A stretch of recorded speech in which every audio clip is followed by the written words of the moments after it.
Then I ran into a problem. I looked at 1963, which is the year I joined the club, and I read where Maxine McKay was the chairman, and she listed the people who were in the club, and my name wasn't there.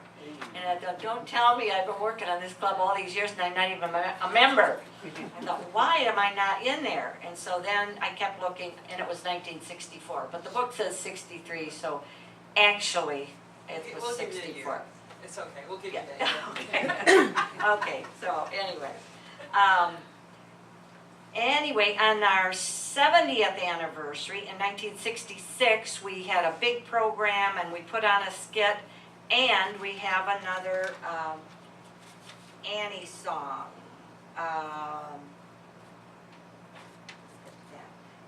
Someone rewrote the Annie song. So at this time, it went like this. 1966. Think about what's happening in 1966. I drove out to Wayne just today, Annie, to see what I could see. There are 36 schools for the kids, Annie, and the bulldozers are working with glee. The streets are all going one way, Annie. The ruts and the mud are still there. They've torn down the landmarks and trees, Annie, and the town is nearly bare. There's rumors flying around, Annie, about what there will be. But there ain't progress yet, Annie. That urban renewal beats me. So that was a time when our town was going through a real renovation. A lot of changes made. Let's see. This is the program we did about that time, and it was called The Talented You Now and Then, and it was a lot of fun. It was like a play and a skit, and we, Donna Summerman and I kind of narrated it and put it together, and we used that poem, another poem that I'm going to read you next. Okay, this is the last Annie poem, I promise. So this is 1984 when we put on this program, and we correlated the old way of life with the new way of life. And we did it with music, with quilting, with doll making, with literary events, and with leadership. How it has changed from the early days until 1984, which doesn't seem that long ago to me, but it really is getting to be a long time ago. So anyway, it's Hometowns on the Move. Let's wander today through our town, Annie, to view what time has brought. New bridge and 4-lane road, Annie, brought attention that Wayne long had sought. Cable TV's new on the corner, Annie, and diners eat pasta at Muir's. The new Wayne Bank is strong, Annie, our hometown's on the move. Old Michigan Avenue is above, Annie, abuzz, Annie, with bulldozers, hammers, and saws. From Abel's, Eagle, and Demers, Annie, renovation erases the flaws. Chick's Biscuits in White Castle Bergs, Annie, serve quick food to hungry throngs. Budget Rent-A-Car sells those used, Annie, our hometown's on the move. Leo's Jewelry and Gifts is enlarged, Annie. Sue's Creations growing fast. New buildings at Pennzoil and Tasty, Annie, business coming alive at last. City Fathers design City Center, Annie. Court, Library, Museum, and Hall. Metro Mall is slated for a change, Annie, our hometown's on the move. Let's wander today through our town, Annie, to yearn to our heart's content. The Rouge with green groves is still, Annie, we treasured as youth was spent. The stately old homes are no more, Annie, renewal swept them all away, how sad. But our city endures still with love, Annie, our hometown's on the move. And that reflected again what was going on in the community, and I think what people were feeling at that time. So we get into the 90s, and we had all kinds of fundraisers to give a scholarship to a Wayne High graduate woman and a John Glenn graduate, a woman. And we give $1,000 to each student each year. And we had all kinds of fundraisers. We had things like jewels and junk sale. We donated all of our jewels and all of our junk, and We'd be in a church, maybe the Congregational Church, and people would come and buy things. We love doing make it, bake it, sew it, grow it. So we made it, baked it, sewed it, and grew it, and then we brought it in to sell, and people would come and buy, and that's how we made our money. One year we had a theater group come to John Glenn, and we sold tickets, the Parlor Theater Group, and at John Glenn, and we raised funds for our scholarships that way. One time, a number of times, we had Knightsbridge antique owner come in, and we could all bring in our antiques, the public, and he would look at them, kind of like the roadshow, antique roadshow. He'd look at them, tell you where it came from, what it was worth. And you paid $5 for each antique, and we got the $5. And he was very generous. He didn't charge us anything, which was really nice.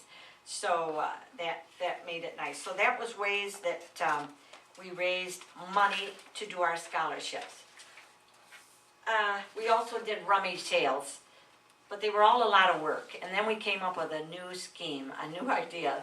Those were jobs that really took time put together and all that. We decided, what if we just ask people for money? Could we do that? Would that work, you know? So what we do now, the last how many years we've been doing it, we invite everybody we can think of. We send out letters, and we have it at the church, Congregational Church. We have wonderful desserts, and we do all kinds of games about authors and books.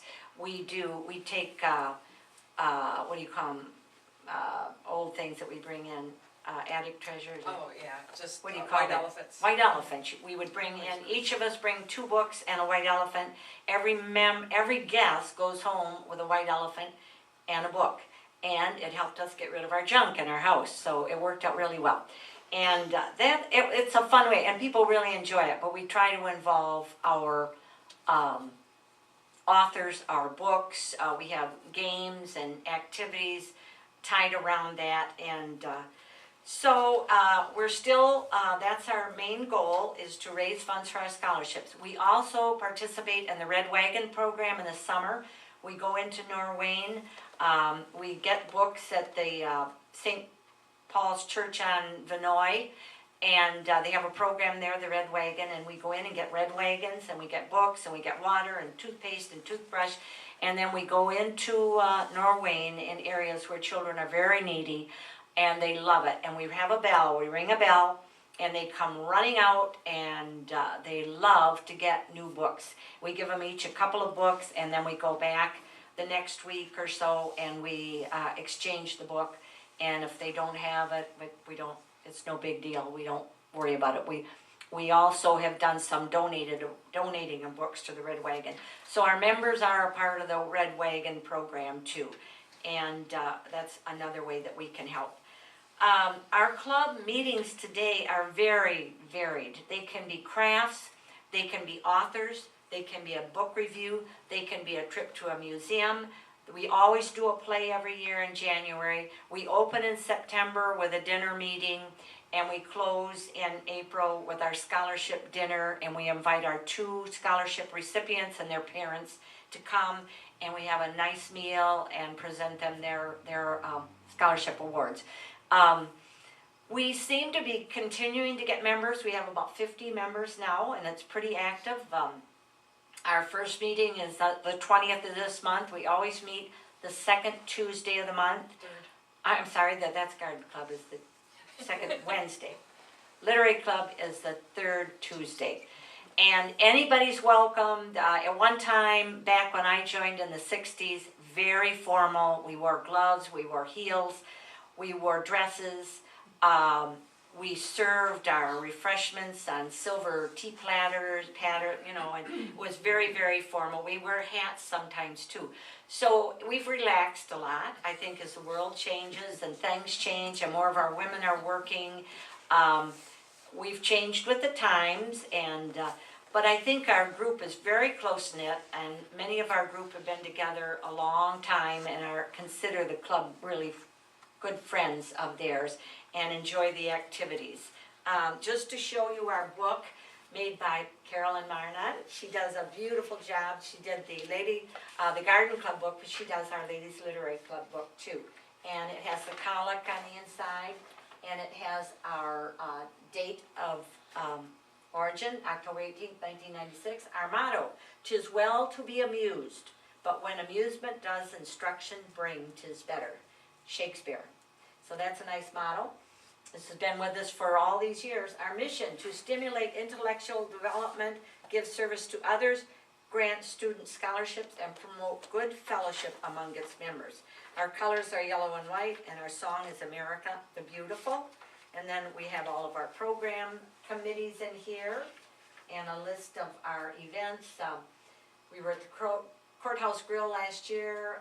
We read Station 11 and reviewed it. We went to the prom closet at the Methodist Church, where Tanya Zabo has a beautiful collection of gowns for high school students that want to have a gown to go to the prom but can't afford it. We saw Constellations by Nick Payne. We had an author, Wings of Courage by Sue Beth Ballish at Judy Houghton's house, often meet at houses.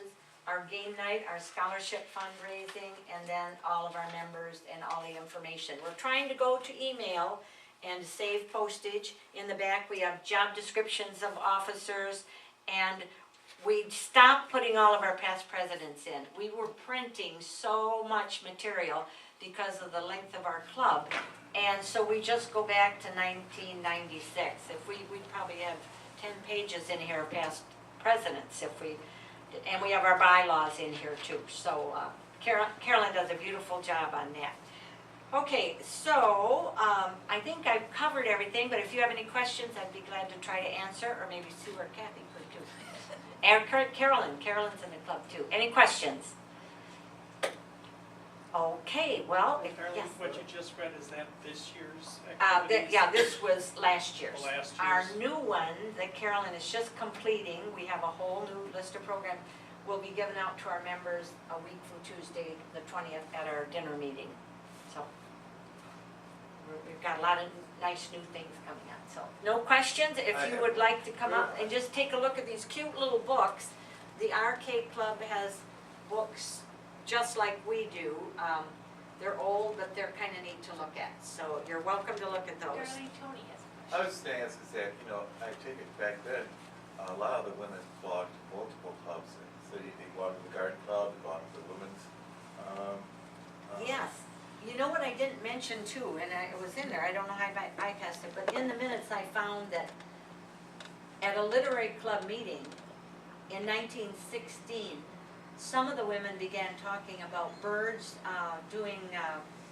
helping the bird population and conservation, and that became a spin-off. They didn't leave our club, but they started a new club called the Conservation Club, which, when you did yours, I think you talked about it, which eventually became the Garden Club. And the Garden Club just celebrated our 100 years in July.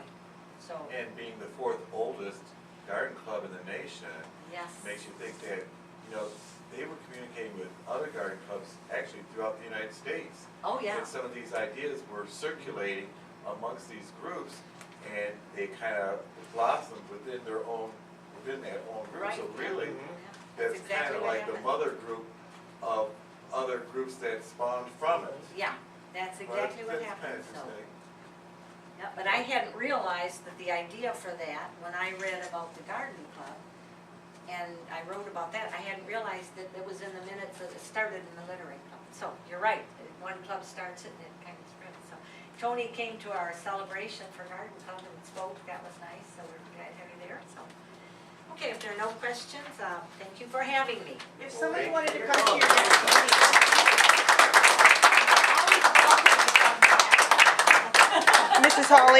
Mrs. Hawley, if anybody wanted to come to your next meeting, where would it be at? Where would they go? Our next meeting, they could call me, Okay. and it will be September 20th. It's a dinner meeting at Carl's Cabin on Gottfredson Road in Plymouth, or edge of Plymouth. But my number is 734-716-0780. We'd love to have new members. We're always open to new members. We really enjoy that. They always bring great ideas. And dues are? Pardon? Dues are? Oh, dues are $30 a year. And most of that goes to our scholarship too, and to pay our speakers and that kind of thing. Most of it first goes to our speakers and then, so. Does anybody have any questions about anything going on with the society? Remember, our next meeting is gonna be October 12th at the library on Wednesday, starting at 6:30. And that'll be genealogy basics with John Mills. So thank you for coming today. We have refreshments, we have coffee and homemade bread, and pumpkin bread, and apple bread, and zucchini bread, so help yourselves. Enjoy the night. Thank you.